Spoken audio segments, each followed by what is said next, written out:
Over valley and mountain, river and plain, through wind and storm, rides Anne of the Airlanes. In order to answer a call for assistance from a castaway on a small sandy isle off the coast of South America near the equator, Jack Baker was faced with the problem of freeing a landing gear that had become stuck fast with asphalt, picked up in a forced landing near the famous Lake of Pitch in Trinidad. Other methods failing, Jack took advantage of the intense heat of the tropical sun and turned the ship upside down until the heat softened the pitch and the gear could be lowered. Then landing with his passengers, Ann Burton, our heroine, and the two diamond smugglers, Vic and Joe, with whom Jack pretends to be working, they find a man almost dead from thirst. But when they attempt to draw water from the ship's tanks, they find that the contents of all three containers have been spilled while the ship was inverted, and not a drop of water remains with which to allay the stranger's suffering. Will Jack and Ann find water in time to save the unfortunate castaway, or will their daredevil flying with the huge transport have been in vain?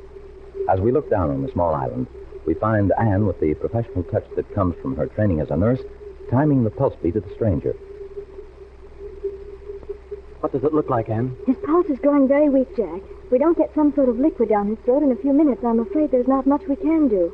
Gee, if we just hadn't used up that last bottle of coffee. Why don't we load him in the ship and try to make land somewhere, Jack? You saw what that coastline looks like, Morgan. We haven't a ghost of a chance landing anywhere along there. Before we could get to someplace, well, this fellow isn't going to last much longer. You sure there's not even a drop of water in those tanks, Joe? Yeah, they're so dry they're nearly dusty. I thought maybe some would stick in the top somewhere when it ran out. It must have run out the ventilators. We had them open, you know. If you hadn't tried our stunt flying, Baker, we wouldn't have drained those tanks. If you'd screwed the tops on tight when you filled them in Florida, the water wouldn't have leaked out. If you had any better idea about getting that gear loose, why didn't you say so? All right, I'll admit I was a bit careless about those caps. But who would expect a plane like this would be flowing upside down? There's not much use arguing about it now. Don't you suppose there might be a spring on this island, Jack? Not a chance. This is just one of those sandbar things that bob up in the shallow portions of the ocean. Any water you get would be salty anyway. And there ought to be some way to strain the salt out of this seawater. Anyhow, it would give this guy a relief for a while. Oh, gosh, no, Vic. You ought to know better than that.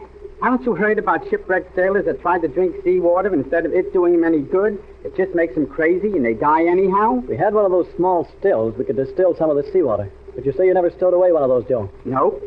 That fellow back in the Everglades tried to sell me one of them, too. But I just thought he was trying to kid me, and that it was just something he couldn't get rid of to nobody else. It wasn't, but then you didn't know that.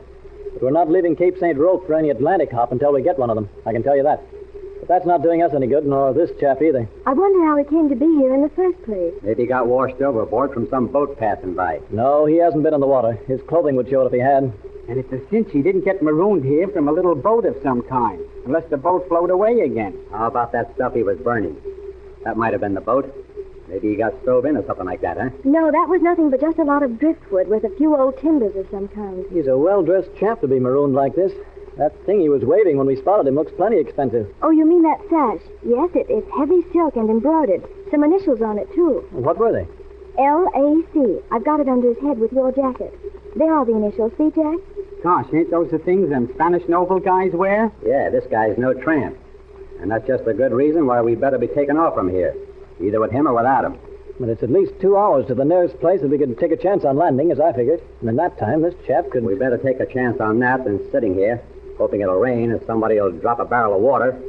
And if this guy is really somebody, there's going to be somebody looking for him. And personally, I don't want to explain to anybody how we happen to be here. Especially if he should happen to I think Vic's right this time, Jack. We can't do this poor fellow any good here, and we might be able to get somewhere where there is water before it's too late. Oh, I guess that's right. But I'd sure like to have a chance to look around and see just how he happened to get here. How long he's been marooned like this. I think maybe this stick will tell you part of that, Jack. It was stuck in the sand over there, and it's got 5 new notches on it. I guess maybe he was trying to keep track of the days. Sure looks like it. Well, I guess you're right about it, Morgan. We'll load this fellow in, and we'll land the first place that looks like there'd be water. He might need a doctor's care, too. I think it's mostly exposure, hunger, and thirst, Jack. Water is the first need. Okay, let's see if we can get him in. We could get something out of the compartment and make him a sort of a pallet on the cabin floor. Have a look, will you, Joe? Yeah, there's some of those air mattresses in there. Boy, it's like a baked oven in here. Hand me a flashlight, will you, Vic? All right. You've always got to have someone wait on you, Joe. You never think for yourself. Here you are. Here they are. I'll have one out in the jiffy, and then we can blow it up after I put it in the cabin. Boy, but it's hot. I'm getting thirsty myself. And you'll be a lot thirstier before we get to water. Throw that thing out here. Yeah, how do you blow this up? Good old lung power, Morgan. Better get it in the cabin first. It'll be easier to manage that way. Come on. Give me a hand with this thing, will you, Joe? I'm getting sort of dry myself. Well, we'll be getting away from here in a minute or so. Sure lucky this island is no longer than it is wide. We wouldn't have room enough for a run.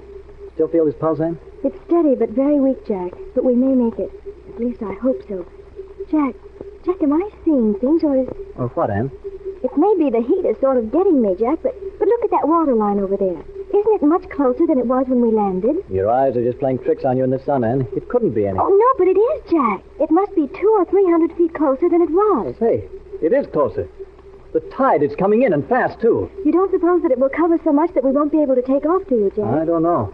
I'm going to take a look over that high spot there where this fellow had his fire. It looks like it might. What's the matter? Jack see a boat or something? No, Joe, but the tide's coming in, and Jack's not sure that we'll have enough room to take off. You mean that the ocean is coming up over The there? ocean has come up over this island so far that we don't stand a chance in the world of getting this plane in the air. There's not 200 feet of land the other side of this high spot. And the way it's coming up, it won't be long before it's all over the place. And where will we be? Can we take a chance on getting through that surf? Hardly. That water out at the other end is probably 5 or 6 feet deep right now. But it won't cover the entire place. You can see how far up the tides usually come. This fellow had his fire on about the only spot it doesn't cover. But what can we do, Jack? Nothing much we can do, except wait for the tide to turn. And that will take how long? I don't know much about tides, but it seems to me that we've hit here just a few minutes before high water. You can see the marks there in the sand. There are 2 tides a day. That is, it's approximately a little over 12 hours from one high water to the next. That would make it about 6 hours to low water. But we can probably get enough land to take off from in a couple of hours. But, Jack, 2 hours before we take off. Maybe 2 hours before we can get to water. This man is in a desperate condition. We've got to do something before then. I don't know what it would be, Ann. We'll just have to wait and hope that he pulls through long enough. Sure looks like the poor guy is getting a tough break all the way around. First no water, and now too much of it. Just about right, Joe. But that seems to be the way it is. Well, how about this ship? Will it be in the water? We better get busy moving it before it's too late to do anything about it. No, the ship's safe enough. The water only comes to that mark over there. There's not a chance of any waves, not a cloud in sight. The water's as quiet as a mill pond. We might put this chap inside the cabin. It's cooler in there. Then we'll be all ready to take off the minute the tide goes down. Wait a minute. I'll give you a hand. Oh, Handle him easily, Joe. It wouldn't take much of a shock now. Now, I got him up there. Climb in, Joe, and help me, will you? That's it. Now, we'll put him on that mattress. It does seem such a pity, Jack, that there's nothing we can do for him. If we only had just a little water, just enough to moisten his lips. There isn't a thing we can do. Not until we can get away from this place, anyway. I think I'll take a turn around what land there is left and see if I can find anything that might tell us something about this fellow. Don't mind if I go with you, do you, Baker? Oh, come on, Morgan. I just thought we might get some idea as to why this man was unloaded here. Now, what makes you think he was unloaded here, as you call it? Nothing in particular. Just general appearances, I guess. For instance? Well, his clothing shows that he isn't the type that would go out boating in the ocean by himself. No sign of grease or oil that would indicate a motorboat. And certainly no calluses on his hands from rowing a boat. Now, some of these South American playboys get quite a kick out of sailboats, you know. And those things make rough hands, too. Well, this fellow was brought here and then marooned. Well, say, look at those marks over there on the sand. You see them? Yeah. Somebody landed a boat there. Ran right up on the beach with it. Not only that, the same boat's been here several times, and always at high tide. Any other time, the water would have erased the marks. Hey, you're right, Baker. You wouldn't make a bad detective. Yeah, it looks like it's been here at least 4 times. And according to that stick he notched, he's been here 5 days. That means someone has been here to see him every day. Maybe brought him food or something, huh? No, he's had nothing to eat. We can see that. Whoever came here in that boat came here to taunt him or something like that, because there are no footprints more than a few feet from the boat, which indicates they went right back. And the broad, round prints seem to show that his enemies, as I suppose they were certainly not South Americans. Say, Baker, you begin to sound like a mystery story. Ever done anything like this before? No, but a pilot is trained to observe things and remember them. What the idea was, or who any of them are, I guess we'll just have to wait until our friend pulls through to find out. You mean if he does pull through? From what Gorgeous says, if he don't get a drink pretty soon, it'll be just too bad. But it sure was a bad thing for him that he wasn't a fisherman. He could have had something to eat anyhow, huh? Plenty of fish in this water. See him over there? Yeah, they're coming right in with the tide.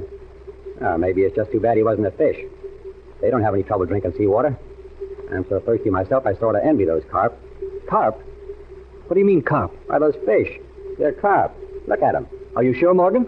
For some reason, those just couldn't be carp. Hey, look, Baker. I used to do a lot of fishing, and I ought to know a carp when I see one. Come over here and look for yourself if you don't believe me. Morgan, they are carp, of course. Why didn't I think of that before? Come on, let's get back to the ship. Hey, wait a minute. What's the idea? You going crazy or something?